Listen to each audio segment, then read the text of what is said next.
Hello, and welcome back. Sorry we missed you last Tuesday. Susan and I both had some stuff come up, so we needed to postpone, but we're happy to be here today to wrap up our executive function series talking about working memory. I'm going to run the intro and bring Susan on, and we will get going.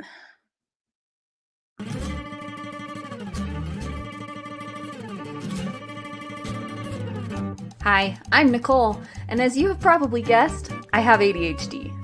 I live and breathe all things ADHD in my personal, family, and professional life. I have a background in psychology and special education, and I've gained a lot of knowledge over the years about ADHD, what it really is, how it touches every aspect of your life and the life of your child, as well as a wealth of information and strategies for living with ADHD and parenting kids with ADHD.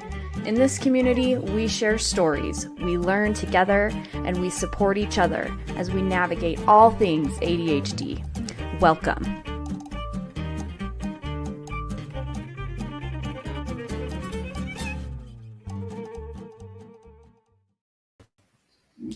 Hello, friend. Hello, friend. It's good to see you.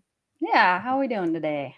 I'm much improved, thanks. Excellent. But I am watching a windstorm threaten to blow away a 3-story tall blue spruce outside my front window. Oh, geez. It's really windy here. We have some sunshine. Fake spring is here, and I want it to stay. Oh, I no. know it's not going to, but I'm soaking up as much vitamin D as I can while it's here. Sounds good. We have snow in the mountains here in Colorado. We need more snow. We have not gotten enough this year. Why don't you go ahead and just briefly introduce yourself for those who are new? So I want to talk about working memory. Let's start with a definition. Working memory are activities that require you to retain and use information for a short period of time. This is different than short-term memory, which requires you to have information for an even shorter period of time. Right. The key difference is working memory requires you to manipulate that information. So short-term memory might require you to maybe remember a phone number, but working memory might require you to carry it over to another room, teach it to somebody else, then call the number, do something with the information. It's what helps us remember 2 or 3 step directions. So while short-term memory might help us remember 1-step directions, working memory helps us remember 2 or 3-step directions and then act on those directions without forgetting them.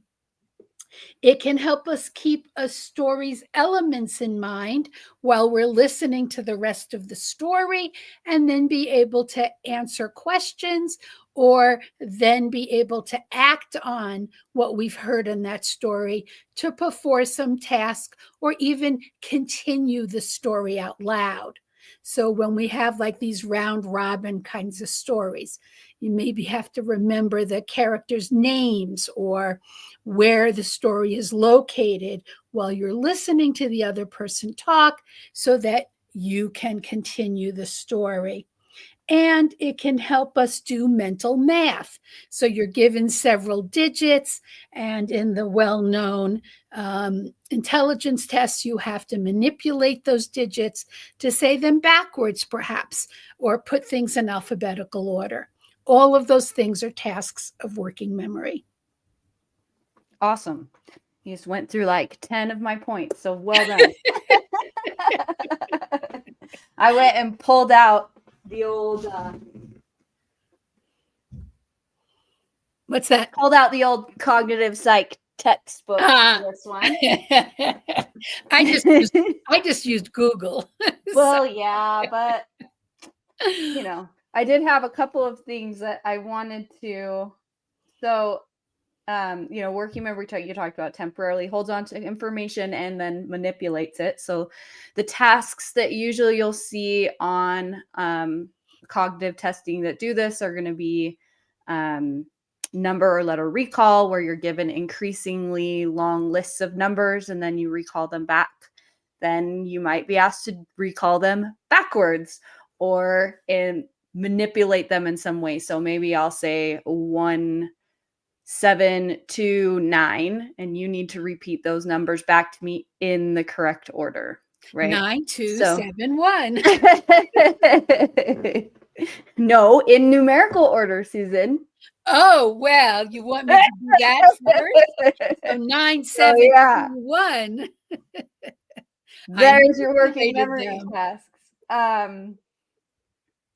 One little quote I pulled out of this textbook that I thought was good is kind of how it relates to why it's an issue of executive functioning, right? So it said your central executive coordinates attentional activities and governs responses.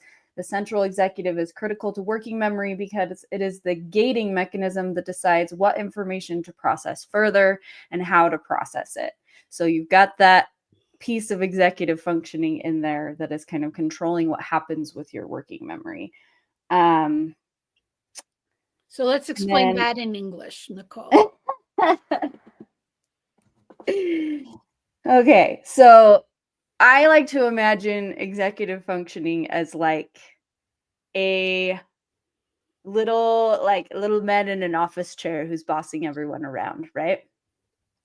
So when it comes to working memory, that guy is the one who decides which information you are going to hold on to and what you're going to do with it, whether it's going to continue on, whether it's going to let it go, whether it's going to pay attention to it or not. So with ADHD, oftentimes there's multiple struggles with short-term memory. It can be a sign on cognitive testing that there might be ADHD, but it is not diagnostic criteria. So it isn't required to have working memory deficits to be diagnosed with ADHD. But many people with ADHD do have working memory deficits. So we might be starting with a limiter, right? We're starting with already a deficit in working memory. But also, we've got this distractibility, right? All the information is coming in at us at the same level, and little office man in the suit is not very good at prioritizing that information. And so, by the time I've got to go from my office in the basement to get something from my bedroom upstairs. I walk into the bedroom upstairs and I've completely forgotten why I came up there, right? Because little man has gotten distracted by 10 things along the way. I like to think of Oompa Loompas. So okay. Think of the original Oompa Loompas, not the newest one. They're more evil. But in the original Willy Wonka and the Chocolate Factory, or Charlie and the Chocolate Factory, the Oompa Loompas manage all your tasks. They have all the bits of information you need to get all the chocolate made. And if Oompa Loompas are missing, right, as they hand over the pieces of the tasks, and an Oompa Loompa is missing, not ready to hand over the shovel or the next ingredient, then it gets dropped. It's like a hole. Right. And so it's not there to pass the shovel over or pass over the next ingredient. It gets dropped out of the line. And the next Oompa Loompa over is missing the piece of information or the ingredient or the shovel. And so they stutter. It's a gap. There's a gap in the information line of processing all the information that you need to have. And so if you're missing an Oompa Loompa in the line of Oompa Loompas that you need to keep your life moving slowly, so with working memory, you can think about this with all the tasks we've been talking about in the last 2 months, right? Each one is an Oompa Loompa. And each one is an executive functioning skills. So you took what I asked you and you expanded it to think about how it identifies a particular deficit, which is not what I asked you. It's not about a disability. Sure. What we're talking about is sort of how does the core executive piece of your brain function? And so it could be the way any gear shaft functions. If a piece of a gear, if a cog is broken, then the gear doesn't pass on properly. There's a stutter in the gear wheel. If an Oompa Loompa is missing, if you think about that nice line, it's one of my favorite images of the Oompa Loompas working along, and they're passing along the pieces of the ingredients to make the candy or the chocolate that they're making, or they drop a shovel, there's a gap. And so it stutters. It doesn't work smoothly. The recipe doesn't get created. The piece of machinery isn't working properly. That is your core executive functioning mode, right? And Yes. working memory is one of the key pieces there. Right. Because if you drop a direction, if you were given a 3-step direction and you only remember step 1 and step 2 is missing, and then you remember step 3, you're not going to be able to complete the task properly. Now, that's not necessarily a sign of any particular symptom of any particular diagnosis. I'm not there yet. You jumped. That's the step you jumped to. But it's a sign of this diagnosis. I'm way back still at the beginning saying, oops, we skipped a step. We can't complete the task. The recipe won't be finished. The machine is not going to complete its task because there's a gear missing. There's an Oompa Loompa missing, right? It's not doing its share of the task. Are you with me on that? Okay. Okay, so now what we have is the recipe is incomplete. Is that candy going to taste delicious? Not so much. Possibly not. It depends on what was left out. Right. So what if we left out the sugar? Or worse, what if this happens. My daughter told me all the time in pastry school, what if somebody substituted salt for sugar? Yeah, that's no good. Oh, that's worse than no good. That's actively horrible. But what if you forgot the sugar? What if you forgot the butter? What if you forgot a step? And so depending on what you forgot, or depending on what gear is missing, you might produce an inefficient model. You might produce an inattentive kid. You might produce a kid who's broken in a different way or a different way or a different way. Then we get to the part where we look at how many Oompa Loompas are missing. I mean, how many gaps are there in the executive functioning process? Right. Are we missing self-monitoring? Are we missing planning and prioritization? Are we missing working memory? And the more gaps we have in our process, then the more clues we have to a potential deficit and then possibly to a diagnosis. Sure. But you can't diagnose any of them just based on one missing Oompa Loompa, just based on one missing deficit. You have to look at all of the missing pieces. So that's why I stopped. I'm going to pull this question up right here because it kind of relates to from equality. I haven't been diagnosed with ADHD. Is it possible to just be easily distracted without ADHD? Absolutely. Lots of neurotypical people are easily distracted. Sure. And so one of the key issues here is that lots of people look like they have sensory issues. For example, they tap their pencils, they chew on their pencils, they do this with their feet all the time, or they twirl their pencils around, or their minds wander if they sit next to a window that has a really pretty view. And so you can have one Oompa Loompa missing, one gap in the processing, and not have a diagnosis. And so the key issue here is, do you have enough gaps in your processing missing to interfere with your life at what we call a pathological level? Right. And if it interferes with your day-to-day life, so that it interferes with your ability to complete your work, interferes with your social relationships, interfere with your ability to complete your daily tasks, then we call it a deficit and we diagnose you with something. Right. But if you just are more sensitive say to light or noise, but you complete all your daily tasks already, and you are more distractible than the average typical person. Well, that just means you're more distractible, but you're still able to pull yourself together enough to complete all your work. Then you're just, remember the bell curve. There's these many people in the middle. There'll always be outliers who are more distractible or less distractible. Doesn't make them pathological in the sense that they need a diagnosis. The same thing with Well, when you're memory. looking at diagnostic criteria, right? Like if you pull out the DSM, it's going to go through this, that. You got to have 3 of these and 2 from this category or whatever. But the last question is always, is it impacting functioning? So even if you have all of these other things, if you're still functioning, then you don't get that diagnosis. And sometimes that's a little tricky because there might be times when you're functioning better than others, right? So just because you didn't meet criteria due to that functionality at one point in your life doesn't mean that at another point you might, like for me, I functioned great. I didn't think anything of it.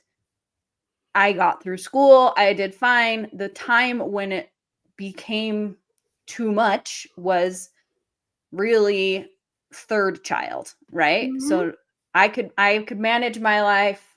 I could manage with 1 kid. I could manage with 2 kids. When third comes along, it got to be more than my coping skills could manage. And then everything falls apart. Now I can look back at all of those times in my life, right?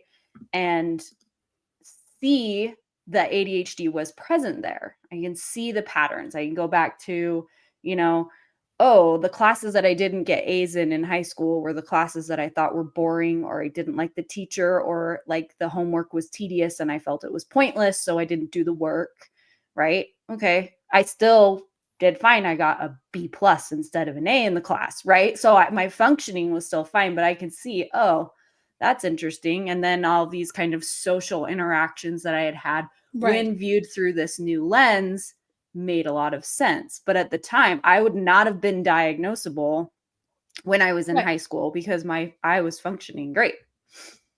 Well, but we also have to think, a lot of kids who have ADHD, particularly females, could have been diagnosed in high school because they were, behaving. They were getting B's instead of A's. Right. But that was because they were not being viewed through the lens of being twice exceptional. Yes. And so you very well could have been diagnosed in high school. I'm not going to accept that you couldn't have been. It's because at that time, I probably wouldn't have been. Right.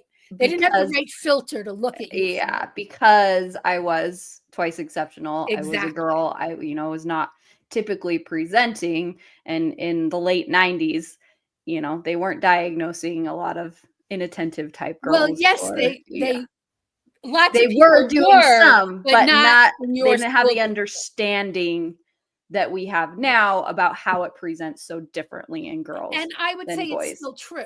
It is very location dependent. Sure. Because in the school districts where I was working, lots of people like you were getting diagnosed because I forced it. Right, because you knew. Right.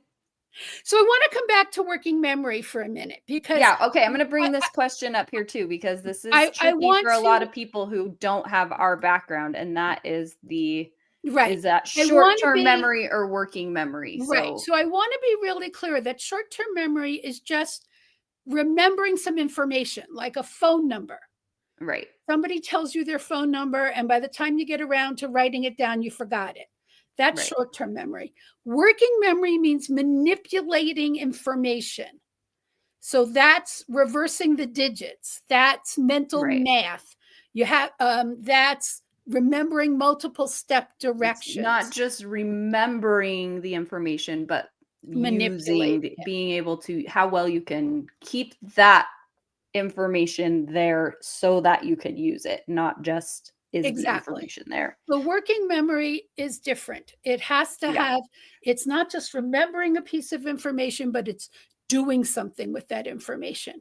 And so we do see that as different. And so in children, these are the kids who you can't tell them, go to your room and pick up all the toys on the floor, make your bed, and clean your desk. And they come back and all they've done is clean their desk because that was the last thing you said to them. They only remember the last direction. Mm-hmm. Those kids have poor working memory. But there's also adults who you tell, here's 5 items and I need you to, add them all up. Okay, we have 25 pencils, 52 pens, 62 pads of paper. Now, how many items is that? And you can't do that in your head. Most people have difficulty, but they know to grab a pen and write it down as somebody's giving them numbers. They know they can't do that in their head. Right? So they know to manage their working memory by doing it on paper. That's perfectly fine. That's not an easy task to add those numbers in your head. Right. It requires remembering multiple different types of information, reorganizing it in your brain, and then doing the calculations with it. It's a lot of steps and a lot of different types of information. So if I say to you, add 25, 52, and 62, right? 52, 77. It's 137. 139. No, 7. Oh, No, 4. 50. 139 is correct. I was off. Jeez. I'm good at math, Susan. Don't make me feel crazy. Yeah, but you can be really good at math and still not be able to do it in your head. Yes. Then that's a good example. Say you're really good at math, but you can't add it in your head. You can have a working memory problem and have nothing to do with how good at math you are. Right. And so it's interesting because I've got 3 kids. So wait, I give another example that all of us know. And I see memes about this on Reddit and on Facebook. How many times do you look at the package of mac and cheese and you throw away the box and you start cooking and then you have to go back in the trash and pick up the box because you can't remember the directions, like how much butter and how much milk. I do that too. So that's a working memory issue because, come on, how bad is it? It's a 1/4 cup of milk and 2 tablespoons of butter, right? And you mix it with the package. And how many times, God knows, if you have had kids, I've made hundreds of boxes of mac and cheese, and you still take it out of the trash. Only one of my kids will eat mac and cheese. And we eat the gluten-free kind, so it's a different set of directions. Right. We had to switch halfway because my daughter's been gluten-free for 6 years. So we all do that. Anyone who has ever picked up the box and had to look at the directions after you've thrown it away, that's a working memory issue. It's a combination. For me, it's a combination. Gathering all my things to leave, getting to the car, and being like, where are my keys? Go back. Keys are right there. Now, that's not working memory. That's not a working memory issue. If you forget your keys, that's a short-term memory issue because you didn't have to manipulate that information. Okay. Forgetting where you put your keys is a short-term memory issue.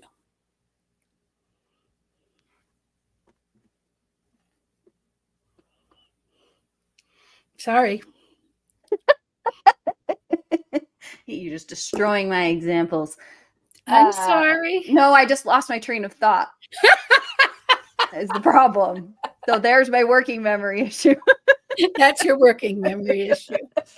So now we're just amusing ourselves. Sorry, anyone who's listening to this. Nicole and I tend to do that, but our point still stands. Yes. Short-term memory is just remembering a piece of information, like where the hell did I put my keys?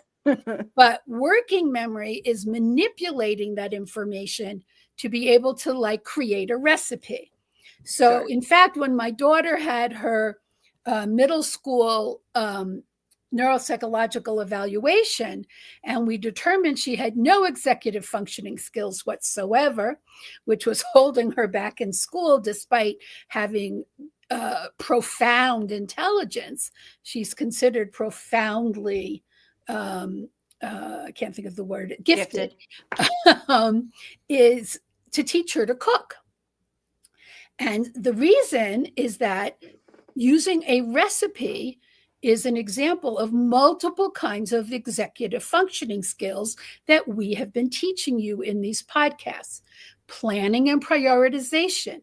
What's the first thing you have to do when you want to cook something, Nicole? Know what I want to cook. Right. You have to pick a recipe. Absolutely. Do you know what the next thing is? What's the first piece of information you need when you want to cook something? Do I have the ingredients? Okay. And next, when you're reading the recipe, what's the first action you have to take? Preheat the oven. Thank you. I love you, Nicole. So how many people do I know, because I have done this for many years, get all the way through putting together all the ingredients, mixing everything up, and then you have a cold oven. I knew you were raising your hand for this because you forgot to preheat your oven, and you can't cook anything in a cold oven. Meanwhile, the 20 minutes or 30 minutes you spent prepping all your ingredients would have been the time for heating up your oven. Turning on your oven is the first step you take when you start a recipe. Then we have what's called the mise en place, which in French means put in place. Put into place. And so that's another thing that people do. They start cooking with their first, it says, put the egg. They look at the directions. So they cut the first item and they put it in the pan. And then they don't have the second item ready to add. And so they have to take the first item off the heat, or they leave it on the heat and it burns while you cut up your second item. Or then they get to their third item and they run frantically to the pantry closet and discover it's not even in the house. They have to go to the supermarket. So now your recipe is ruined because you haven't made sure you have why I don't cook very often. Okay, so I've taught my kids mise en place since they were very little, but this is why you have to have planning, prioritization, right? You have to have working memory because you have to read through the list of ingredients, read through the steps. You need a knife. What kinds of pans do you need? Right? What temperature does your oven need to be set on? What are the different tools you need? And you have to be able to manipulate those. That's working memory. Working memory is to read that list of tools and ingredients and then go to your pantry and say, okay, I need these 4 spices. And go to your cabinets and say, I need these 2 kinds of pots. And not forget to have turned on your oven before you went to do that. The ability to do that takes, exactly. We've talked about at least 4 different kinds of executive function skills just to cook something. And that doesn't even take into account the meal planning ahead of time to go buy the ingredients. Oh, what do I want to make for dinner tonight? How long is it going to take to make that thing? When should I get started? Which is the place where I get children to cook from a very early age, even just a scrambled egg, which still requires some butter, a spatula, a pan. You think of it as the easiest thing to make, but helps teach our kids some basic executive functioning skills. Right. How to handle all of Cooking is a very good way to teach executive functioning skills. And I see we have a comment that, cooking is only hard if we don't learn our executive functioning skills to teach us how to do this. And if our kids or we as adults don't have executive functioning skills, easy cooking recipes, right, are very good ways to learn executive functioning skills in the way we've described. But working memory is a really helpful skill to have to make cooking easier for us. The nice thing about working memory, and we'll move kind of into the next thing, is that it is one that has good strategies to accommodate for. Yes. Right? There are ways we can improve it. It's something that if you work on, you can get better. There's good strategies for dealing with the fact that your working memory isn't great. So let's talk about a few of those. So if you're cooking, you need a written recipe. The first way to help with your working memory issues is to write lists. Yes. Whether that's and I will say, write it down. Lists, write it down. And that while technology is great, and there are some great things about having your notes app on your phone, paper and pencil is great. Well, and is oftentimes better because it involves multi-sensory, so it can help you to remember things. So even sometimes I will write down a grocery list and then forget to take the grocery list to the store. But having written it down physically helps me to remember it better. So it can be a little bit of a... I can't tell you, about every third week, we have to take a photo of the grocery list we've handwritten. All the time. And text it to my husband because he has left it at home. So a combination approach works in my family. But you're right. There is a lot of research that says handwriting things down does help you remember them. There's no question about it. However, for our clients, kids or adults who have dysgraphia, where handwriting is difficult, using your phone or computer to type out lists for you, especially when you can put them with alerts on your phone to remind you of activities you have to do, is an excellent choice as well. So why we writing? So using checklists, breaking information into chunks. I don't know if this is still the if there's newer research in this, but I always remember the 7 plus or minus 3 is usually what they'll tell you that your brain can hold. That's for short-term memory. Right. But the two are related because you cannot work with the information if the information is not there. So short-term memory is involved in working memory. Well, there's a place for that, obviously. But for example, if you're being given 3-step directions, what you do want is the person to write them down, if that's possible, to verbally repeat them. So what is it you have to do to clean your room? Pick things up off the floor, make my bed, clear my desk. What is it I'm asking you to do?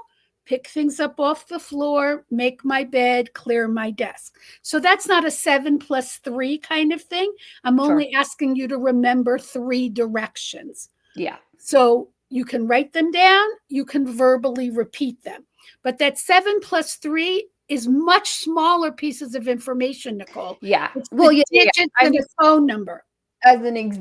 So what we're talking about here with the 7 plus or minus 3 is short-term memory. The can hold on to 7 plus or minus 3 bits of information at a time. So it's the reason why we chunk phone numbers into 3, 3, 4, right? Because we can remember. Now we're remembering 3 chunks of information instead of 10 digits. So while that is a short-term memory thing, it applies in working memory in that, you can categorize, right? Like if I'm making a recipe and I can combine, like I'm chopping these 3 things, setting my oven to the, like I can, if you categorize and put them into those kinds of chunks, then you have more of that information available to then work with. Good. The other piece of, I think, doing this is sequence. So when you're working with working memory, you want to keep the things you want to remember in the same sequence all the time. That will help you remember it.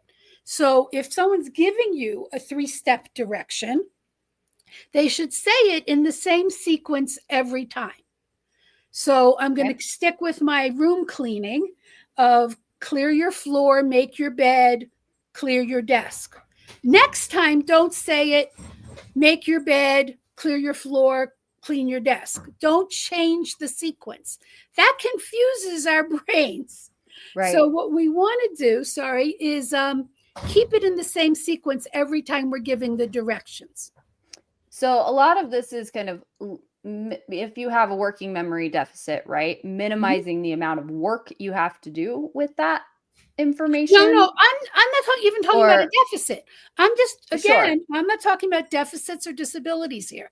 No, I'm talking about any time you have to give directions. Sure. Even to my neurotypical kid, if I want to be sure they get all 3 tasks done, tell them the tasks every time in the same order. Right. And all I'm saying is that the reason why that, a reason why that is going to be helpful is because you're now minimizing the amount of manipulation, the amount of work that the working memory has to do. Exactly. Right. Because you're relying on that order. It's why routines are another thing that really helps with working memory stuff, because it's the same every time. There's less work your working memory has to do. Exactly. So whether or not you have a deficit or not, if you do have a deficit, you're going to kind of rely on those sorts of things in order to make it up. Exactly. So I keep trying to say here that we're not talking about a particular disability when we talk about working memory. We're just talking about those Oompa Loompas. And if they keep having to change places, then they're confused. If they stay in the same order every time, easier to get the task done. Sure. Other things that can help, and these are more of memory tools, but again, there's an interplay between this short-term memory and working memory. So putting things to a rhyme, or giving a little song, visualization. There's like the memory palace idea, right? It's again just ways to help you hold on to that information so it's available for you to work with. Now I'm going to say one that's really controversial, and it's very funny because I found it both ways in the literature. Okay. Reduce multitasking. Yeah, I've got that on my list too. Okay. And so it's very interesting because I found it both ways. But the most important thing, especially with kids and teens, even young adults, is we think we're good at multitasking. And the vast majority of people suck at multitasking. And the reason is that this is controversial with me because I am a multitasker. We've talked about this before when we talked about prioritization. And the reality is that we can do 2 tasks, at 80% or 1 task at 100%. And we think it's a myth, right? We can do more than 1 task, and we don't do either one well. And so the problem with working memory, again, is our Oompa Loompas. I really love, I'm going to go along with this. You can think about cogs in a wheel if you're more mechanical. The wheels can't do more than 1 task. They're in their space, and they're turning the gears, right? And then the wheel can't turn in the other direction at the same time. It interrupts the first task they're doing. Right. Or the Oompa Loompas are passing down the ingredients for the candy, and then they can't pass the ingredients in 2 directions. And so what really helps, if working memory is your issue, and you skip a step in your sequence, right? You're being less efficient. Sure. So then you should stop multitasking. However, I've also read from some of the neuropsychological literature that you can improve your working memory by multitasking, which just made me go, Okay, show me some proof. I don't actually see any studies. I like on those this. ones.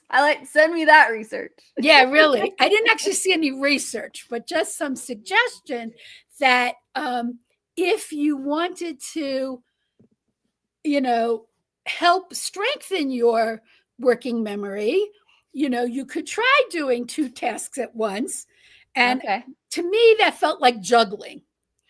So, Well, I mean, I can see, because when you're thinking about, like, I'm thinking about the particular, I think it's on the, like, I don't know, the particular, like, memory task in cognitive testing where they're giving you, like, letters and numbers, and then you've got to give them back in order, right? So you're having to do, like, 4 different things, right?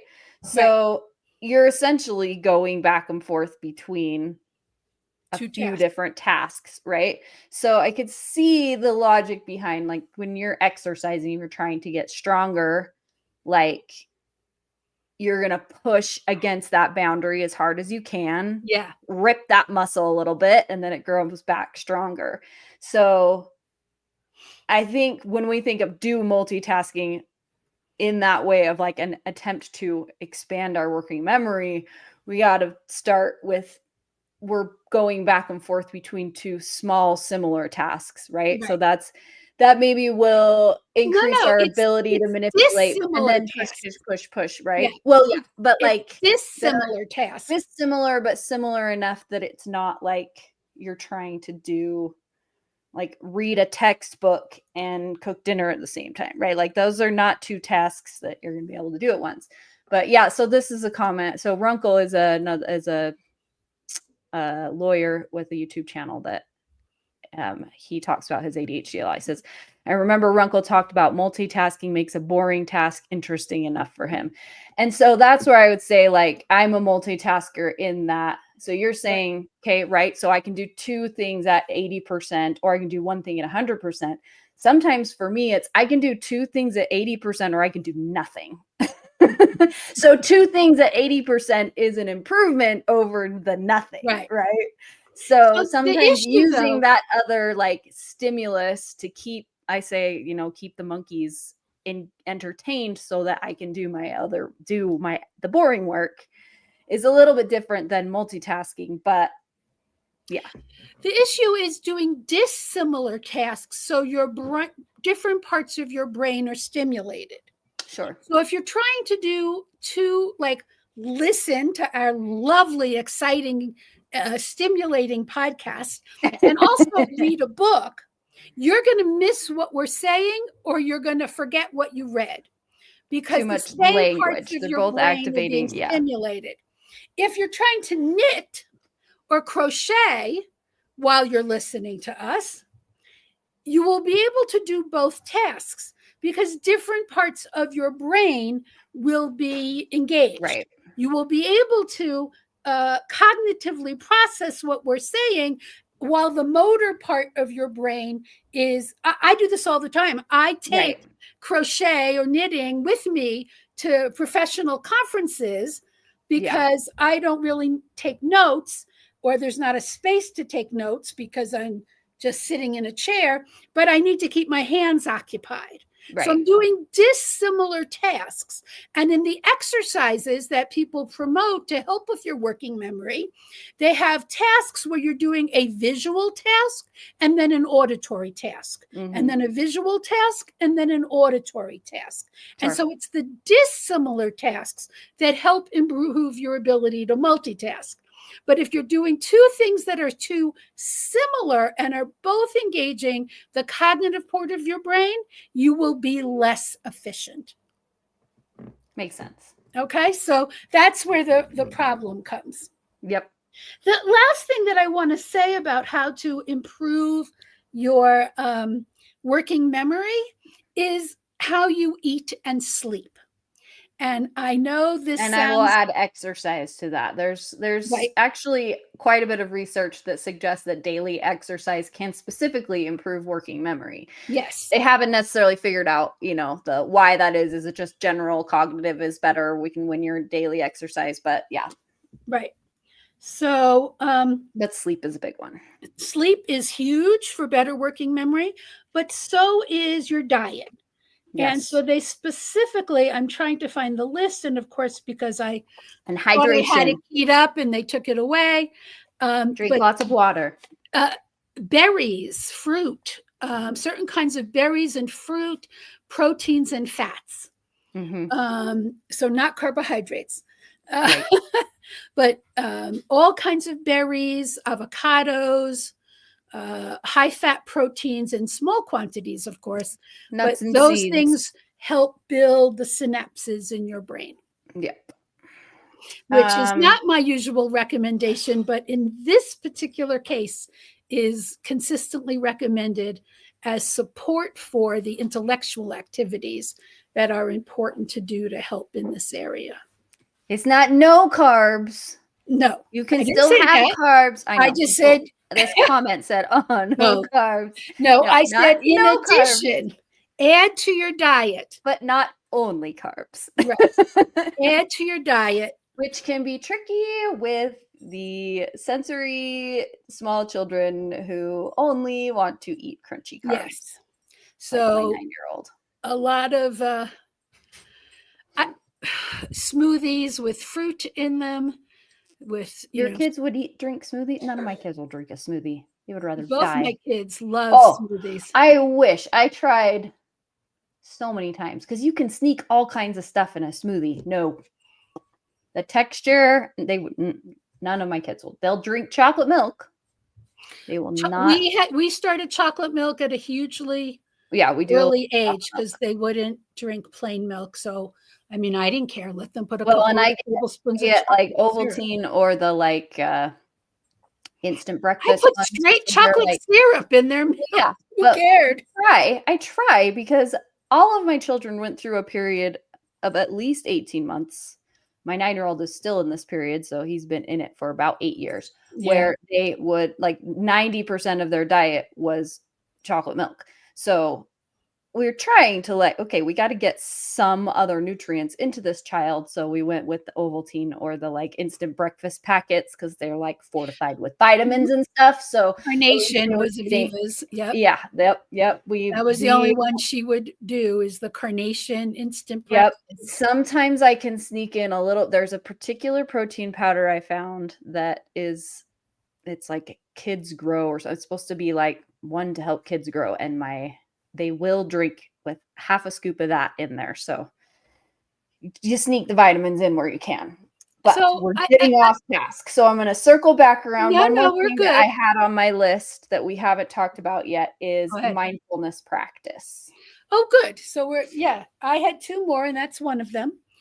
So mindfulness in this case is using meditation, using calmness practices. Well, mindfulness, as a whole, I've done a lot of, I have my stack of books back here on mindfulness, is at its most basic form just being as present as possible in your current moment. So getting your mind to be in the present moment. There are certain types of I was just talking with my sister about this the other day because she was talking about needing some strategies to help parent an extremely difficult 4-year-old that she has right now and to keep herself calm. And so we were talking about, she's like, I can't just sit there and think about nothing. Right. And that's kind of what people think about when they think of meditation, is just make your mind completely blank. That is one type. There's, transcendental meditation that is that kind of just trying to completely empty your brain of thought. But that's never worked for me. But there are lots of types of meditation that are more physical in nature, that are, journaling can be a type of meditation. There's, lots of ways that can incorporate, there's the systematic muscle relaxation, and there's lots of different types of meditation. The focus of and what mindfulness is just trying to get in the present and connected with your body. And it helps with things like working memory and other things that we ADHDers deal with, because it is a way to practice getting out those distractions, right? And training that executive dude to filter some of that distraction out. And yes, can walking be meditation? There's absolutely walking meditation. I want to suggest something a little different. Okay. Walking is only meditation if they're turning off their brain. Right. So it's not. I was going to say that. So if you're walking and listening to a podcast, or you're walking and doing other things, and that's not meditative, right? Because the purpose is getting present, getting into your physical body, being in that present moment. I recommend 2 or 3 other things. One is yoga. Okay. Yes. A lot of children and teens and young adults will do yoga because it's still exercise and it's very calming, and it can be really simplified for young children. They find it enjoyable. The point is they can't be thinking. They're not supposed to be listening to even our wonderful podcast. We laugh too much. The point is it's supposed to be calming and meditative in practice. Right. And so yoga is a very good one. For the body relaxation is the second choice I teach the kids I work with. And we use a children-based one. So when we talk about relaxing your feet, we talk about digging your toes into mud, moving up your legs, stretching to your knees, pushing out your thighs, lifting your legs, squishing your tummy and stretching your arms and scrunching up your face like a puppy. We use words and phrases that are child friendly as opposed to an adult relaxation technique that might use different language. We talk about sticking out your tongue and, throwing it all around. We might talk about making their ears shake up and down, whatever it is. But we, again, are focusing on parts of your body so that you're not thinking about other things. You're thinking about and we are very, very slow. I mean, this can take 10 or 15 minutes to get from your toes to the top of your head. It has to be a very concentrated practice. But for kids who are really ADHD, for example, or have autism, we use things like 1, 2, 3, 4. Think of 5 things you can smell, and 4 things you can touch, and 3 ththings you can taste, and 2 things you can that's see. A really good one. And, I can't think of what the last, the 5 senses. Right. And from your sitting position, you can't get up, you can't move. You have to smell. You have to look around you. You have Getting to be your very senses focused. Involved is the fastest way to get present. I did put a link here in the chat. I'll bring it up on the screen. This is one that I have used for kids. I am going to work on bringing Abby Daw onto the channel sometime. I've talked about her before in chats. I have taken several courses from her. She teaches breath work and meditation. She's fantastic. So I'm going to try and have her on the channel here in the next little bit. But this link right here is to her kids meditation. It comes with 10 downloadable. So it's a PDF download with 10 links to record like guided meditations, and they're fantastic. She has one that's like the one that my son likes the best is this dragon one where he's imagining he's a dragon, and it's very fun. It's affordable. So if you want to try some meditations with your kids, that's one that I have experience with and can recommend. Cool. But yeah, so I guess we need to wrap up. So next week we are going to do Q&A on all things executive function. So I have a few questions that I've written down from comments on previous videos. If you are watching this and you have any questions, put them in the comments, or you can send them directly to me. via my other Instagram is one I check frequently. They're all in the channel notes, the other links to find me. Susan, you want to put your information in the chat there? Do that. And then let the people know how they can find you.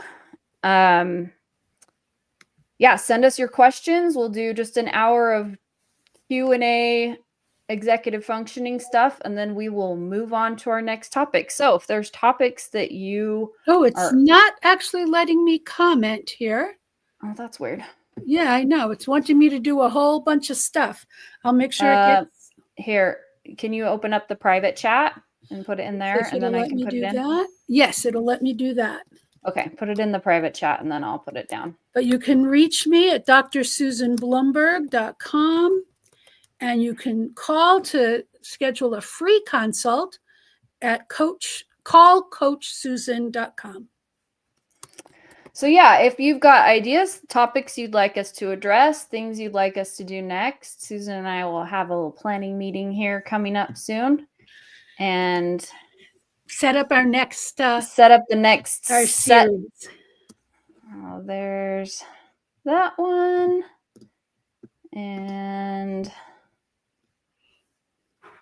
there's that one. So Dr. Susan's links are in the chat.